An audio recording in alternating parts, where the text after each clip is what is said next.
Hi,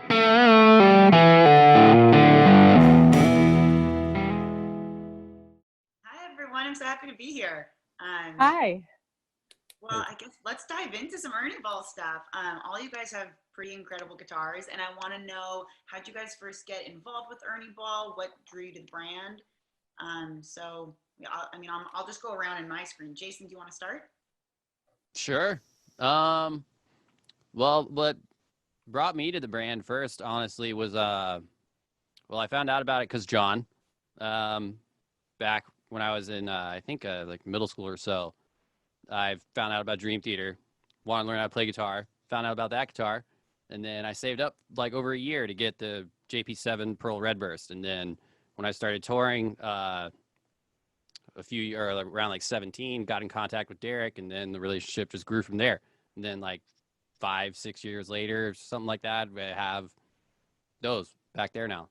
So everything comes full circle. It's kind of crazy. You never expect it to happen, and it's just like it just ends up happening. It's sick. It's surreal almost in a way. And now we're doing this with everyone. Like, it's awesome. Yeah. Cool. Life's crazy. Andy, how about you? Yeah. How did you get involved with Ernie Ball? Oh, first of all, Molly, you're great. I've seen you play. Not live, unfortunately, but on YouTube. And yeah, pleasure to meet you. Big fan. That means a lot. Oh, awesome. Thank you. Well, I got involved with Ernie Ball in, I want to say 2004, 2005. I was touring my self-titled record, and they sent me an Albert Lee model guitar, and I just fell in love with it. I started playing it it was my main staple guitar, and I just like the feel of it was so good, and the neck, and the tone was so great, and I just loved it. And got in touch with Sterling and Brian and everybody over at Ernie Ball, and they took me up to the factory and showed me just how, like, what a nice family operation it is. And obviously the other players on this call are all just shocking and unbelievable players. And so I knew I was in good company, and I went up to the factory, and that day Sterling said, well, why don't you draw something and design something, and what ended up becoming the St. Vincent signature model was based on the sketch we just did that day. So it's been a really really great relationship, and kind of a family affair. Awesome. James, how about you? Well, I go way back with Ernie Ball. So I grew up in Lincoln, Nebraska, and of course played Ernie Ball strings growing up. But then in 1999, my band entered a Battle of the Bands competition that was sponsored by Ernie Ball, and we won $25,000, and we used the winnings to move out to Los Angeles. So that was kind of the whole basis of my professional music career. So I go all the way back with them, and I ran into Brian. I kept on running into Brian. I ran into him at Coachella, and then I ran into him at a tennis tournament, and he kept on saying, you should come in. We can talk about doing some signature designs. And it was something at first that I never thought I was going to actually do, because I was happy with, like the guitars that I played, but we came up with some designs that, like with Annie that very first day, and I was totally on board right away. Cool. John? Yeah, so I was way back when I was with another guitar company. I had a signature model with them, and I had all these ideas that I wanted to implement. Like I was, I'd hold the guitar and be like, why does this have to be this way? Why can't this be moved here? Or I wanted to do a 7-string, or does this piece here have to be so sharp? How come that can't be round? And, et cetera, you name it. And I was like, it didn't have the ability to make any of those changes with that company. And at the time I was using Ernie Ball volume pedals, and my manager is the same manager as Steve's. Mr. Frank Solomon. And Steve Morse is my favorite guitar player of all time and has been forever. And so my guitar tech at the time was like, you know, you should make that connection with Ernie Ball. Those Music Man guitars are unbelievable. And I had some experience like in a music store playing an old Van Halen one, and always thought, man, this thing is beautiful and it feels so incredible. So at the time, let me see, Frank had me, I'd been working with Larry DiMarzio for a long time. As I talked to Larry about Sterling and the Ball family, called Larry, and Larry had nothing but shining, you know, things to say about Sterling and his family and operation. I gave Sterling a call, and that's how it started. And that was 20 years ago, which is unbelievable. But, you know, what an incredible company of players to be part of this family. And the Ball family is, you know, they are the real deal in every way. So couldn't be happier and more proud. Yeah, Steve, the great Steve. Well, back in the late 70s, that's the 1970s, not the 1870s, I became an Ernie Ball endorser and met everybody working at a NAMM show. I was doing demos at a Lexicon booth and just, you know, playing guitar, and they were nearby. So I went by to meet everybody, and everybody just seemed so, they were working, but they were cool, and they were cool working with their dad, you know, Ernie Ball.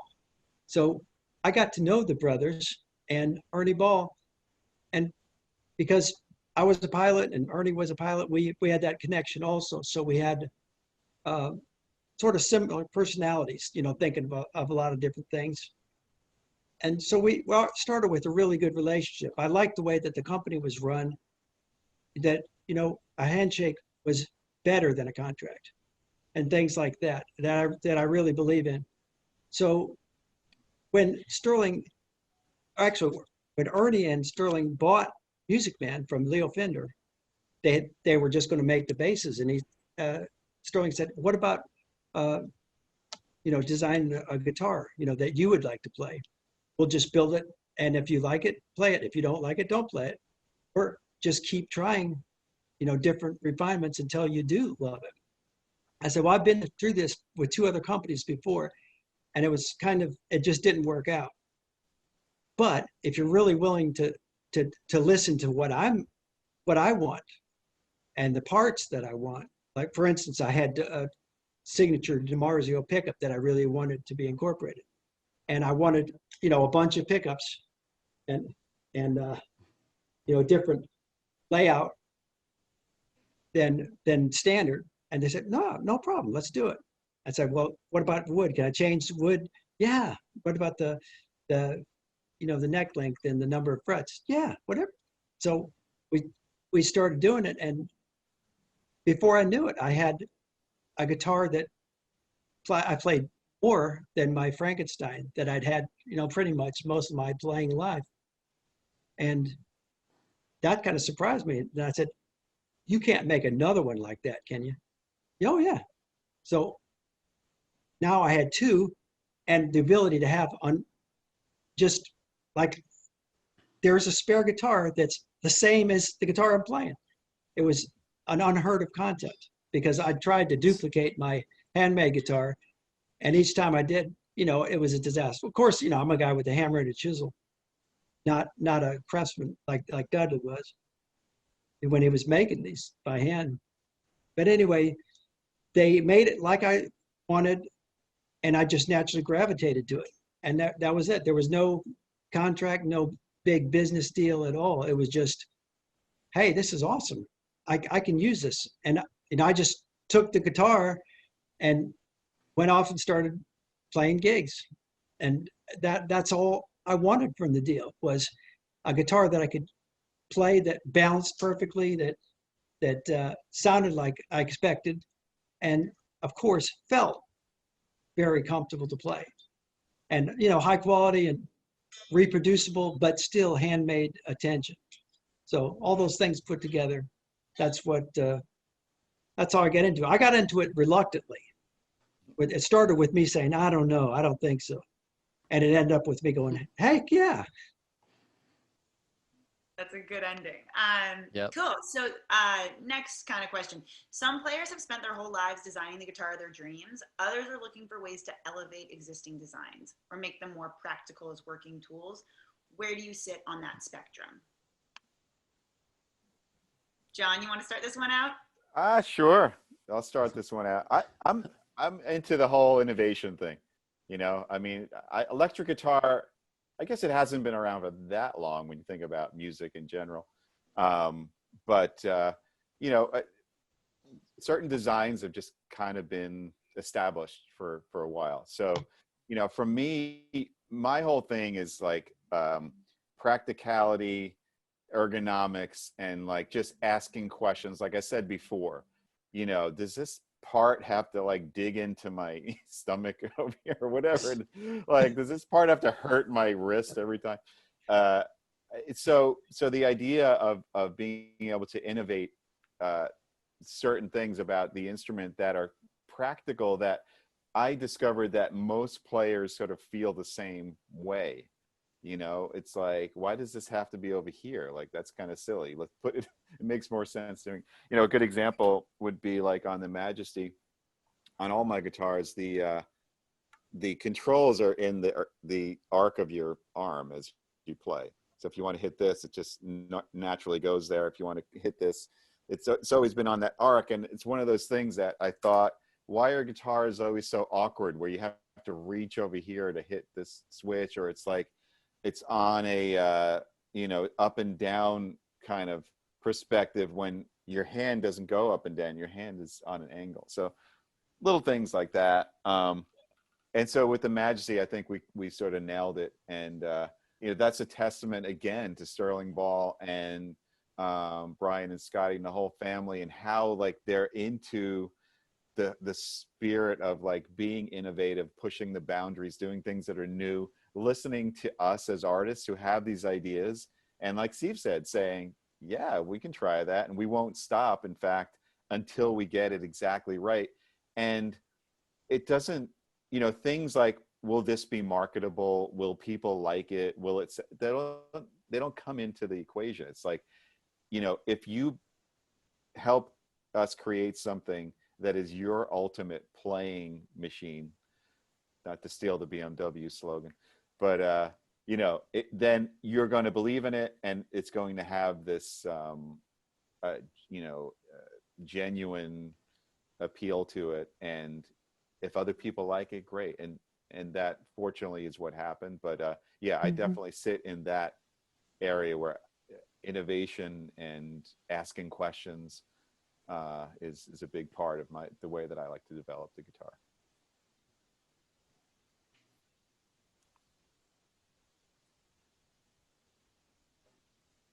James? Oh, hey. Oh, I lost you guys for a second. I'm back. Yeah. That, as soon as it froze, I was like, they're definitely going to call on me next for sure. And you did. Yeah. So with my guitar, you know, the Telecaster was the sort of jumping off point. That was the inspiration, because that's what I had always played in Maroon 5. And we made a couple of improvements, you know, talking about the ergonomics. Sterling had this great idea, because it's basically a slab body, but nobody had done this before. It's a little thicker at the bottom than it is at the top.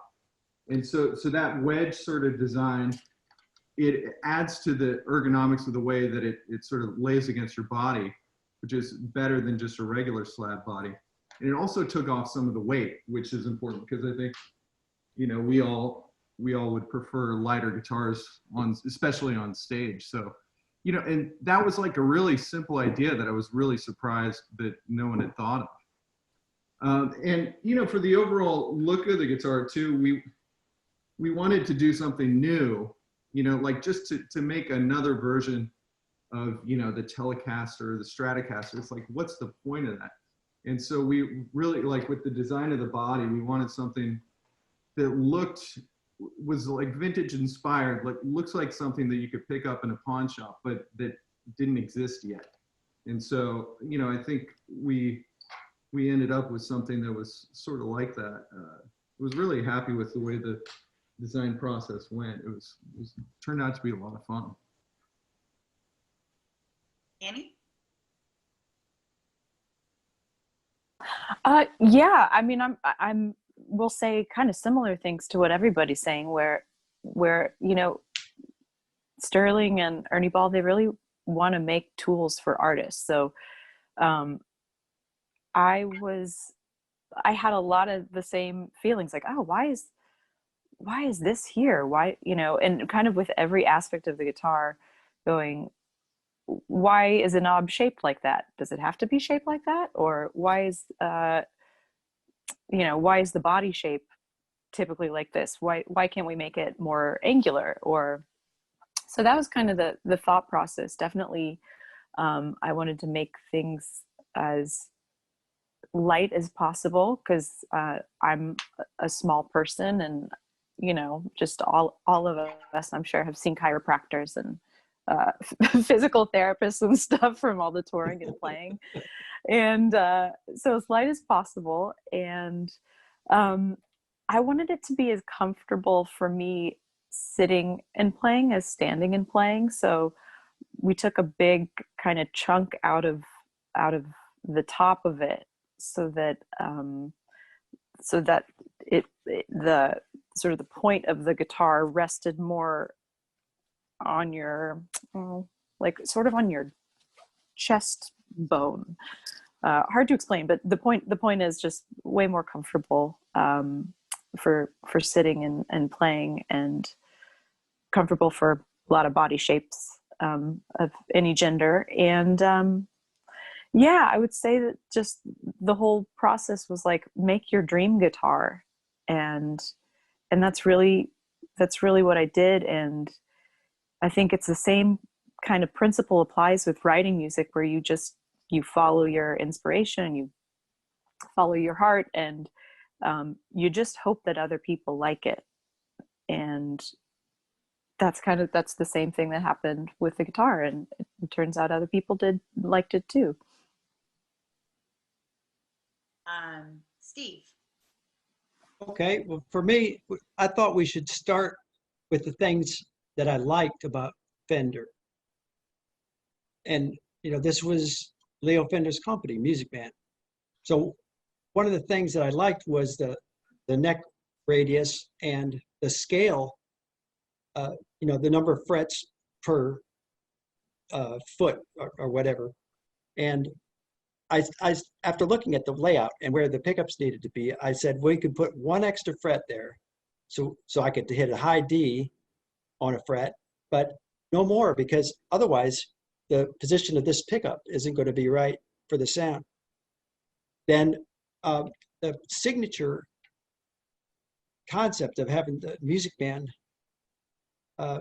headstock with 4 in line, or in an angle, sorry, and 2 in an angle, gives a straight pull for every string.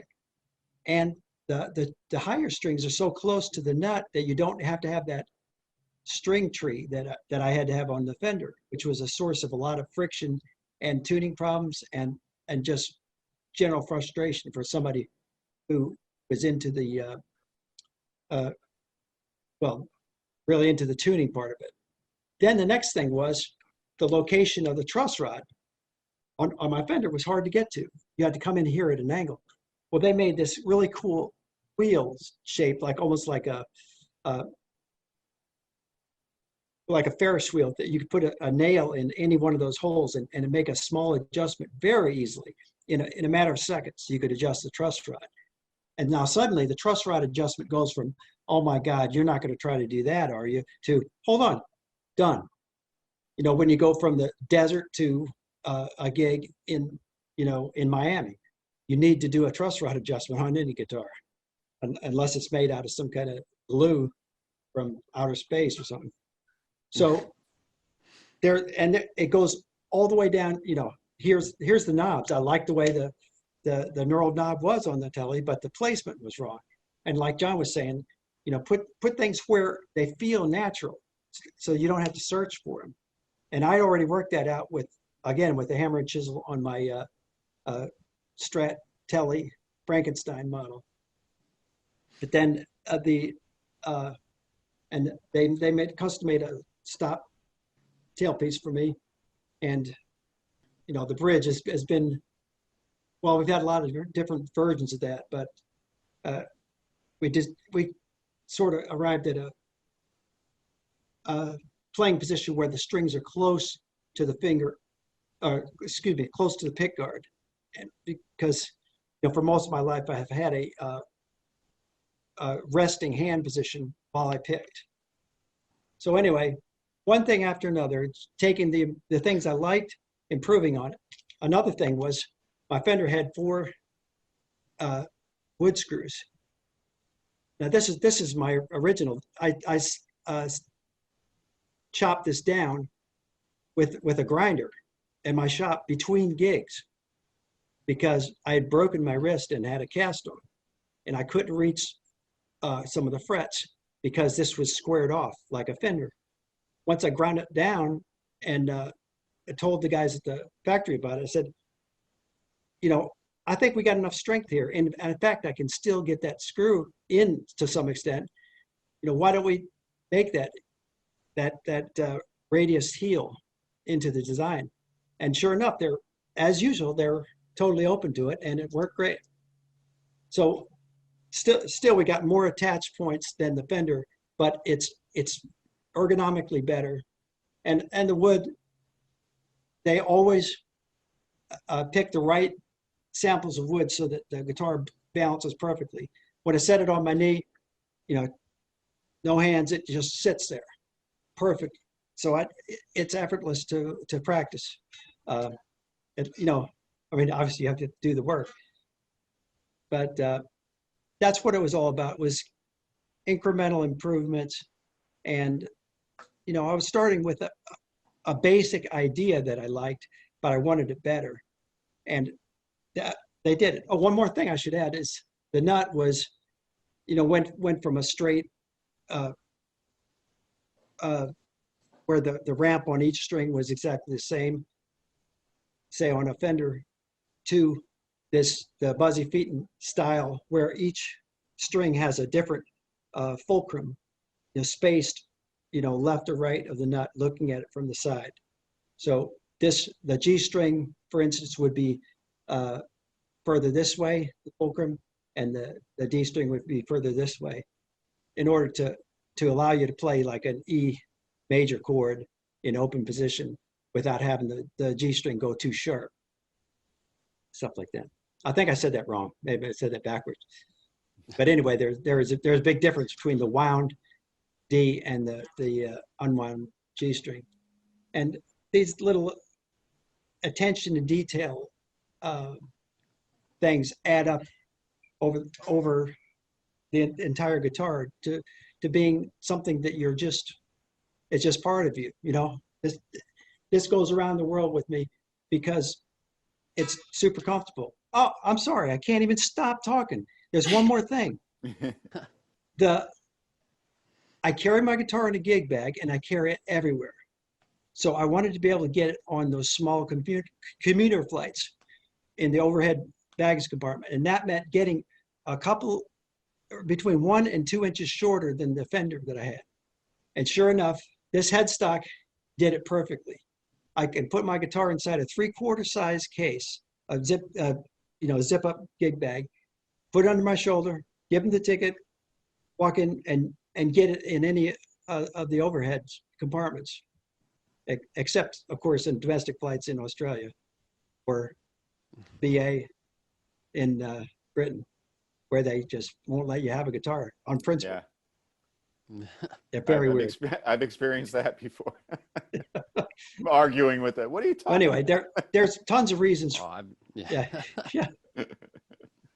I've gotten in some serious discussions with airline attendants about gear before.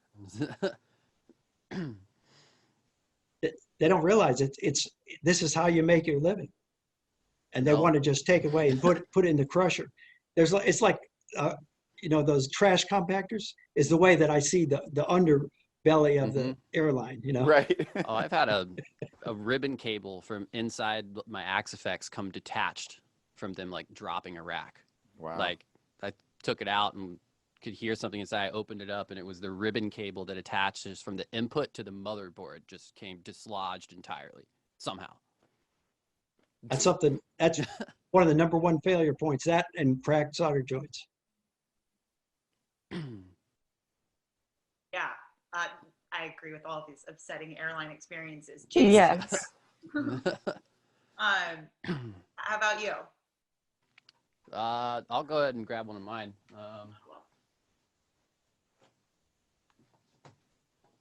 So for the main thing, this is actually a brand new one. I had 6 is coming out in that, or I think this will be out by then. I hope so. The October 29th, this one will be out. But the main thing, some of the stuff that I wanted to have a little bit more streamlined for my own preference was, so we essentially took the Cutlass and then kind of adapted it to being able to do more of like the metal kind of stuff that I'm known for. But I really like the bright shimmeriness that the Cutlass can get for like clean tones and stuff like that. So with this pickup configuration, we essentially eliminated a step to get to coil tapping, because typically you would have to put the tone knob up in order to activate the tap. With this, you just put it right in the middle, and it just goes right to it without any extra step at all. Because that's the sound that I always prefer for any sort of clean guitar tone that I like to use. But it kind of hybrids both of the humbucking sounds and the full-blown single coil of like the regular like triple S Strat Cutlass. So when the tone knob is up, then it's just the bottom coil when the switch is down, and then it's just the top coil when the switch is up. So that's one of the primary differences between this one and like some of the other Cutlass guitars that you can get. And then it's got a really thin neck, and we kept shaving or making the cutaway bigger. And I think it was Drew's idea, one of the main R&D guys over there at at Music Man, to kind of like taper this horn down in the back. You see that, how it like kind of like comes down a little bit right there, to just alleviate some weight and make a little bit more room for your knuckles and stuff. So when you're up really high, like nothing's gonna bump at all up on there. So that's like the primary differences between this one and just like a standard Cutlass. Way thinner neck, way bigger cutaway. That's shaved down, and then obviously the pickup configuration is completely different as well. And I do really like this too, like you were saying, Steve, how it's rounded right here. It's like it just like fits perfectly in there. That's the main thing with this one. Cool. So for everyone to be able to get 6s, since everyone plays a 6, not everyone plays a 7. You guys may have touched upon some of this, but how far away from the idea in your head did your signature guitar end up being? And were there features on early prototypes that ended up being scrapped? Annie? Oh, you're muted. Oh, yes. Yes. So one of the main things, because I like to do a lot of real dive bombs with the whammy and go pretty crazy with that. And I had in previous lives played like harmony bobcats and stuff like that. And the second you throw that whammy down, you've taken the guitar completely out of tune, and it renders it like useless for the rest of the song. So that was one of the main things. Yeah, very cute looking, but not that functional. So that was one of the main things that I think we brought to the St. Vincent model, which was just making sure that the you could just be as vicious as possible with the whammy, and it still just stay really nicely in tune. So that was definitely a feature from the beginning, and they have that down. So that didn't need improving once we got it on the model. I think we toyed with the idea of making it active, just to have more tone flexibility. But again, it's tools for artists and specifically for the artist who's making it and everything. And I've never really played active guitars. And so even though the idea of more tone flexibility was interesting to me, I really like the most kind of the most simple design possible with the most flexibility. I knew that would just be just a little like one too many knobs, or things for me, or I like forget to change the battery and then be screwed. So that was a big thing. What else did we toy with that didn't end up happening? We definitely we played with a lot of pickup configurations, and we ended up with mini humbuckers. I think they were just able to get like a nice burly sound, because I was playing again at the time with just a lot of effects and a lot of fuzz, and I wanted to have it be flexible enough to just kind of have the warm burliness, and not too much of the bright burliness. Once you run it through your pedal board and stuff like that. I'm trying to think what else we toyed with. The body is so angular that I thought it should have triangular shaped knobs. And original iterations had circular knobs, so we did that. We definitely experimented with neck lengths and exactly where to put the cutaway. But it's funny. I think that the original sketch I drew, which again is like very, very angular, it sort of like reminds me of Klaus Nomi in a tuxedo. That it really ended up being very, very true to that original sketch and original idea. I think a big part of where we were trying to perfect it to was just in the switching, the switching between the pickups and the 3 mini humbuckers, and how to do the pickup configuration. And we did it a little bit counterintuitively, but I think it was a cool choice. I think I'd make that choice again. I think that's it. I think that's all that's kind of coming to mind. And I apologize. I don't have my guitar with me because I'm at my parents' house in Texas, where talking on the phone because they decided to use this day to work on the internet and take it down. So apologies for that. Okay. Well, you need to get a guitar for your parents. That's what I was about to say. So I know they should have that displayed on the wall. Yeah. You know what's so funny is actually I have, oh my God, I have a very early prototype here. I'll get it. I just realized. Oh, there you go. Good. Well, Annie's grabbing that. Steve, do you want to talk about the process of creating your signature design and how far away it was from the original concept?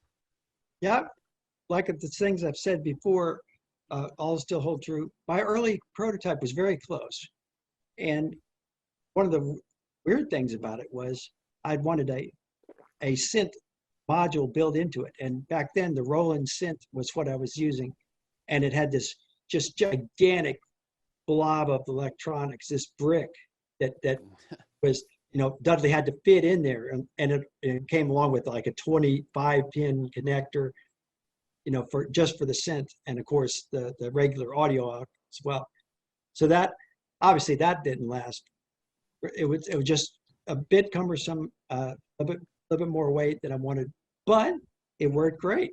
I used it for a tour that we did with Rush, and it was very reliable. But I think most of the changes on the prototype were just working on the single coil pickups, trying to get the sound to match or to blend well, because part of the thing with my guitar is blending single coil and double coils together, and getting useful sounds that matched what I was hearing in my head. And what I'm hearing in my head is nothing amazing. It's just like I want this sound, a straight sound, a funky sound, a humbucking, and an actual single here. So it just had to just a matter of balance. And the color of the first ones I thought were green. I said, Sterling, I said blue. And Sterling says, it's blue. I said, no, it's green. He said, no, it's blue. I said, it's blue if you think green is blue, but it's green. So anyway, we still argue about that. And so, yeah, we had to change the color right away. And it's because something that they did in the clear coating process, to me, gave it a greenish tint. And it reminded me of the time that I got stuck in Mexico, and the water that came out of the shower was green. So anyway, that's why. That's not good. Yes, Steve. Amy, you have the guitar? I do, but it's actually, it's not the guitar I thought it was. It's an Armada. I had taken the Armada to check it out because it has a sort of similar shape in terms of like where the cutaways are, and I thought, oh, that's kind of an interesting place to start. And you can see that actually this kind of this line, we ended up with something very similar. I don't know if I've got it in the wrong way.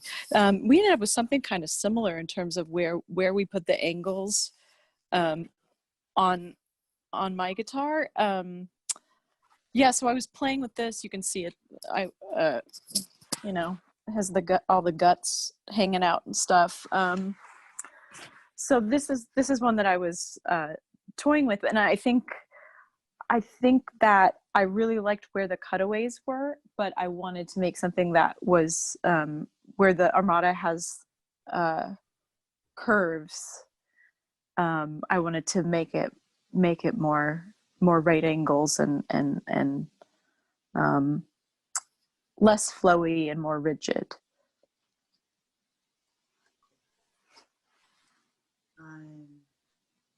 Jason? Yes. So my original switching idea for how to hop back and forth between single coil and humbucking configurations so easily. The initial idea I had in my head had like a second switch or something like that in there. And I think it had like a 5-way actually that would somehow, I already like kind of forgot it because, but like it had some sort of 5-way in there, and whenever you would want to go to that configuration, the middle would just if you put it in the middle, it would go to that configuration that the 5-way was, if that makes sense. But something was going on like really in depth and intricate with the wiring of it, and it was like really, really difficult to figure that out exactly. And then Drew figured out a way to do that more efficiently with less moving parts. And then, so that ended up being with just the 1 3-way and then the push-pull to switch, turn off essentially full humbucking and full single coil mode, which is a much better idea, more streamlined and like less moving parts in my opinion. So that's one of the things that like changed drastically from my like initial thought process to actual, like end product. That's way more efficient than what it would have been from the initial idea. That's pretty much the main thing with this one, right off the top of my head. I can't really think of much else that changed like significantly from like start to finish other than that. John? Yeah, so I'm going to talk about, focus on this guitar, which is called the Majesty. But I have to preface it by saying, and I can't believe I get to say this, but I have a signature line of guitars with Ernie Ball Music Man that we developed over the last 20 years. So there's many different models in the line, and the Majesty is the most recent. But the Majesty gets to benefit from all of the research we did over those years, because we experimented with woods, wood combinations, frets, fret materials, neck radiuses, electronics, things like that, until, you know, we got them where I think it's actually absolutely perfect. So things like on this guitar, again, the ergonomics of the layout, the rounded saddles, the rounded bridge cover, the piezo selection switch here, double humbucker, stainless steel frets, 17-inch radius. All this stuff is exactly the same on all the guitars in my series, because these were the things that once we finally were like, well, that knob is perfect, like, and it has this piece of rubber, so when your finger is sweaty, it won't slip off and it'll grip. You know, the push pots, things like that, these type of toggles, all those, once they were settled on, they stayed on all the models. So the Majesty benefited from all that research. But what we wanted to do with this guitar was do the first neck through. So this is not a bolt-on guitar. So that's the biggest difference with the Majesty. One of the cool things, this was an idea that Sterling has, as you guys know, he often has really cool ideas. And you know, Jason, you talked about the access to the higher frets before when you're playing things like that. And he had this idea, well, that's great, but normally guitars over here, the wood hits around that fret. He's like, well, what about your thumb? Like, shouldn't it be able to go up there too? So we carved out all of this wood so that you can actually have your thumb way up here. If you're doing like a high bend, you have the support of your thumb right there. You can do Mayer chords. Yes, exactly. So that kind of made the body shape really innovative. And we talked about, you know, making it really comfortable for your arm and having these different contours. So it just had this sort of badass race car thing, recessing the knobs a little bit to make it, again, more ergonomic. And, you know, I couldn't be happier with the way it came out. I guess the biggest difference is in the very beginning, very early stages, maybe even before we started to really talk seriously about the neck through, I was like, yeah, I want to go more traditional, do 22 frets and lower output pickups. And then I got it and I was like, who am I kidding? I want more notes and I want louder. So that went away. And then the very first Majesty prototype, when they sent it to me, it was too big.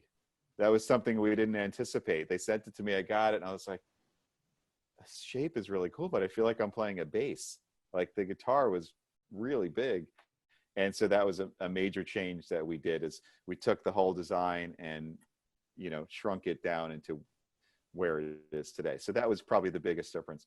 But, you know, fortunately, again, all of the appointments were already worked out ahead of time because of the development of all the other models.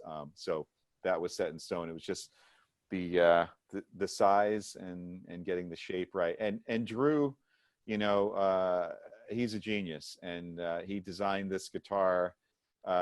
You know, the people don't really understand the process maybe, but being able to like go from a drawing to these three-dimensional images and make changes, you know, go to the factory, do this stuff in person. There's nothing like that experience, you know. And if they, in doing that and coming up with these innovations, they need to, you know, implement some different kind of process to get your guitar built, or they have to, like, you know, buy this super expensive machine so that they could now all of a sudden do this. I mean, you know, for the robot thing to buff a neck through guitar was like, they didn't do that before. They take the time to implement all of those processes and get the machinery in and teach the incredible guitar builders there how to do that. You know, they don't make any excuses like, we can't do that, because they just figure out a way to do it. One other thing really quickly, the original version of the Majesty had or has a maple top that's in the shape of like a shield. And I wanted it to look like a carbon fiber pattern. And we talked about how to do that. Should we use actual carbon fiber? Should it be a sticker or something? They're like, you know, forget about that. We're going to use real wood. They figured out a way to laser etch maple into the basket weave, like carbon fiber pattern, and then stain it. And it's like you can be looking at it this close and you swear it's carbon fiber. So those are the type of things. They do not stop until it's exactly right. And the attention to detail, and, you know, the fact that I could go into a music store anywhere in the world and pick one of these things up and play it at a show that night it's just unbelievable. It's beyond. James, how about you? Well, you know, my main goal with this guitar, I mean, all along, it was to design one guitar that could make it through the entire Maroon 5 set.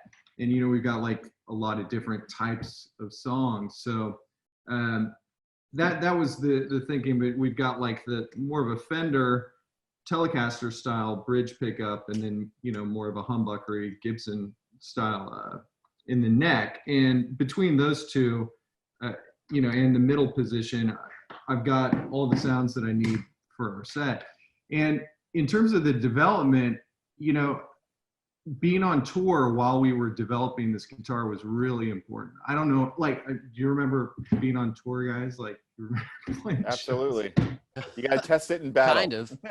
Yeah, I mean, but that's the only way I think I would have been able to do it, because you know, especially with the pickups, we were swapping out different types of pickups. We knew the general vibe that we were going for, but Dudley was sending out new designs. I was actually testing them out on stage, getting the feedback from my front of house designer, like Jim Ebden, who really helped, you know, say, like, to be an objective ear outside, you know, because we know what we like. You know, I know what I like here in this room, but taking it out on stage is a whole different thing. And we went through that whole size issue too, because my first guitars, the first version of it, it looked tiny on me. You know, I'm like, you know, I'm not like a huge guy, but I'm like 6'2", and I had this like tiny guitar on stage. So we played with the size, and that was, I have all these prototypes that are these different sizes, including one that's way too big. They're pretty funny to pull out and compare to each other. But that was a really fun part of the process. And man, I'm looking forward to getting back out on the road, just talking about that fun Yeah, thing. right. Hey, amen. What's the road? Yeah, Oh, seriously. I forgot. Can't remember. That thing that leads to Costco. Exactly. Those are the only outings now, huh, the grocery store. So if you could only have one guitar, and it has to be one of the other panelists' signatures models, what would you choose?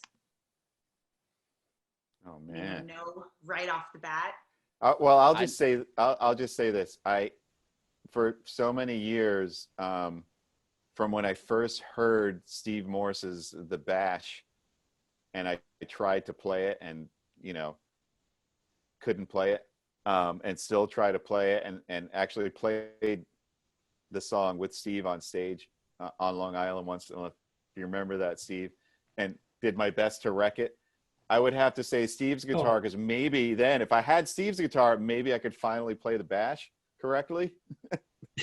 make it sound right. You guys got to check that out, man. If anybody hasn't seen that, that's ridiculous. Absolutely ridiculous guitar playing. Well, John's guitars sound great, and for me, the majority of my playing, except with Purple, I use the whammy a lot, and it's got to be, you know, a super stable one. So any of the Music Man guitars will work for that, since they all come with whammies. And but the majority of my playing with Dregs or Steve Morse Band is with a straight tail. So I would need one with a straight tail, and I think the only one is the Valentine straight tail.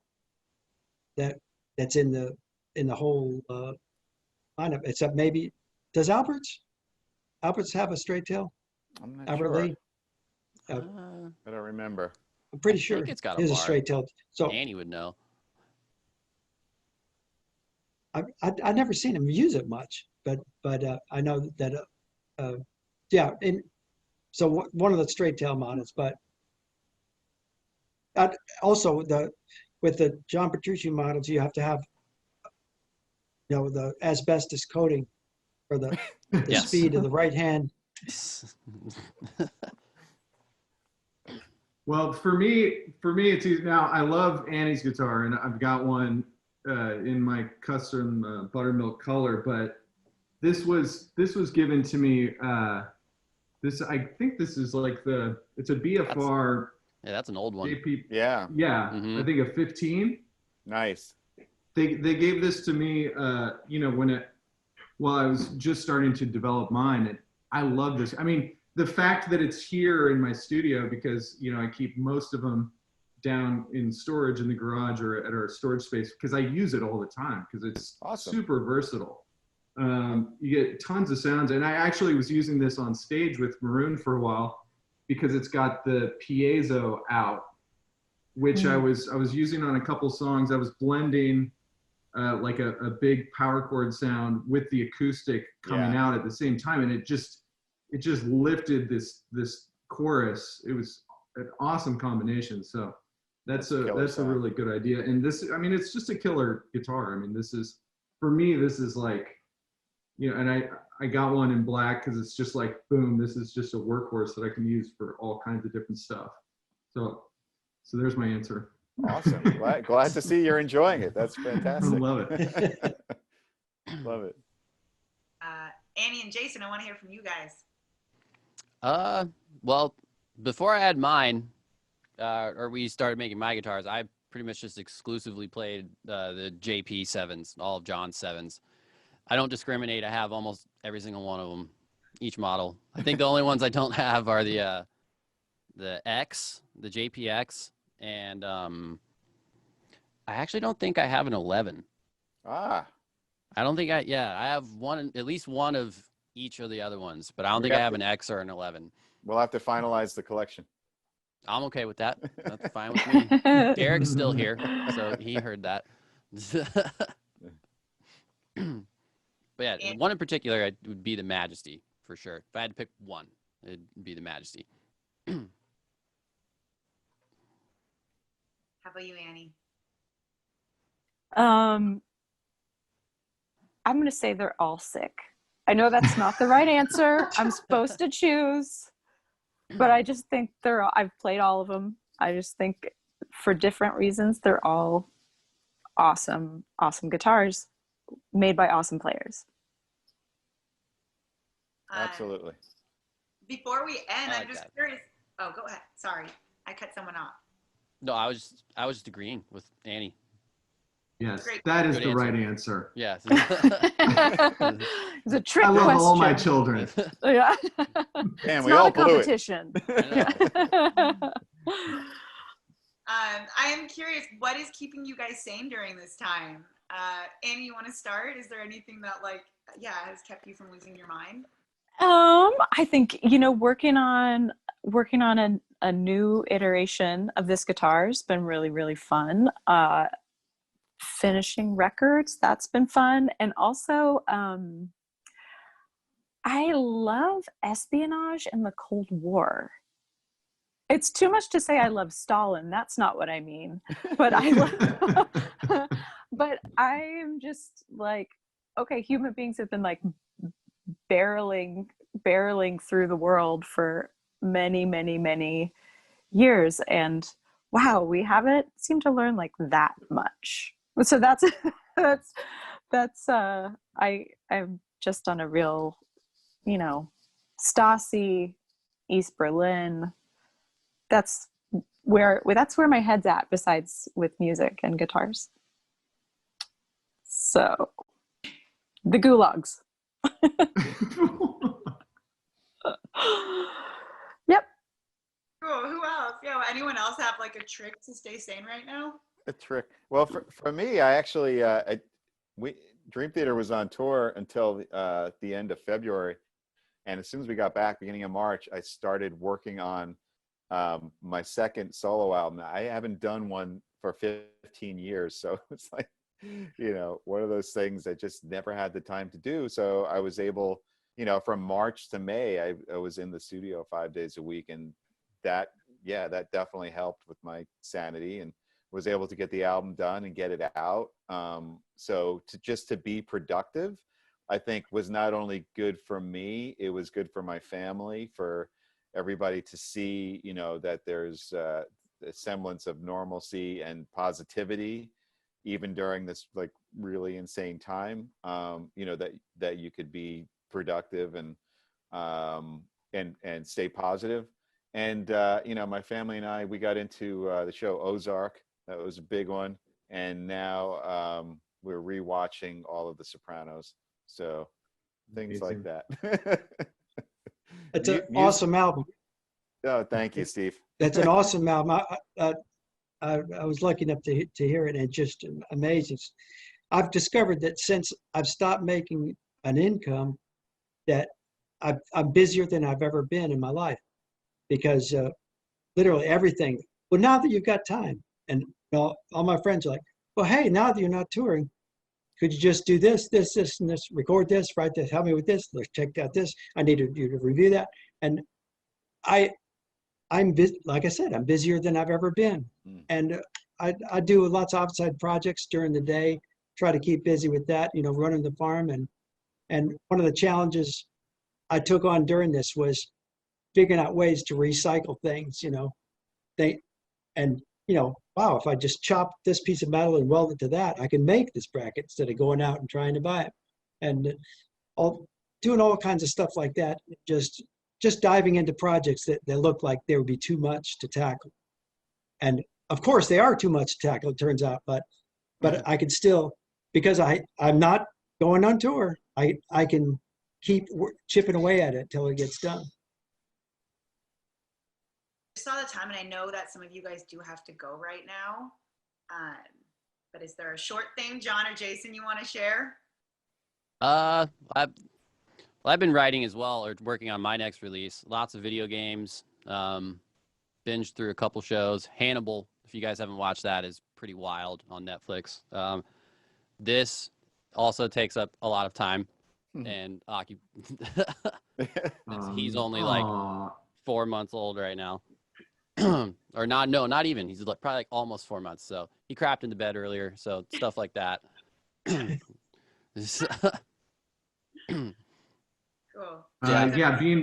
Being home, we've still been working on a Maroon 5 record, which has been amazing. We're able to do that remotely, which is how we make records now anyway. But then also tennis, which is the #1 social distance sport. So I've been able to play a lot. I'm probably playing the best I ever have, because what else is there to do? It's great. James, I also got obsessed with tennis. I'd never played. And I'm getting lessons from Nick. Really? Yeah. Well, we gotta play when you come out here. Okay, I'm not that good yet, but I'm very competitive. It's a great it's a great combo. Low skill, high competitive. It's the best sport, and it's a lifetime sport. You can play for the rest of your life. You come to the Toluca Lake Tennis and Fitness Club. There's a bunch of musicians who play over the Toluca Lake Tennis and Fitness Club. It's great. I'm I in. want to play too. I've been playing a lot of tennis, mostly with my parents, but I've gotten decent. Oh, come on, guys. We got a doubles match forming. Perfect. What if you use a guitar as a racket? Can you do that? That'd be a little heavy. Swing weight is off. We'll have to talk to Drew about that. Yeah. That would be cool to have a celebrity tennis thing where those people that play tennis but have guitar-shaped rackets. Sponsored by music. There we go. Let's do it. Ernie Ball should do it. Brian Ball is He's really good. Tennis. He's really good.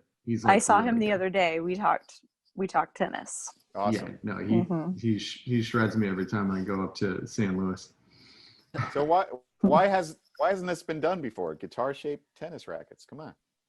No, it happened we gotta do it. We gotta do it. It's happening. And you could use guitar strings for the. Absolutely. Well, my gig bag, my gig bag always has like the tennis racket in the front, So I've just got like and that's my essential touring rig right there. That's great. Awesome. That's awesome. Well, on that note, thank you guys so much for being here. It was so fun to talk guitar and tennis. Absolutely. Thank You you. bet. Great, Thanks, great guys. seeing everybody. Yeah. Good to see you guys. Yeah. Same here. Awesome, See you guys. guys. Great to see you guys. Bye. Yeah. Thanks for Bye-bye. hanging.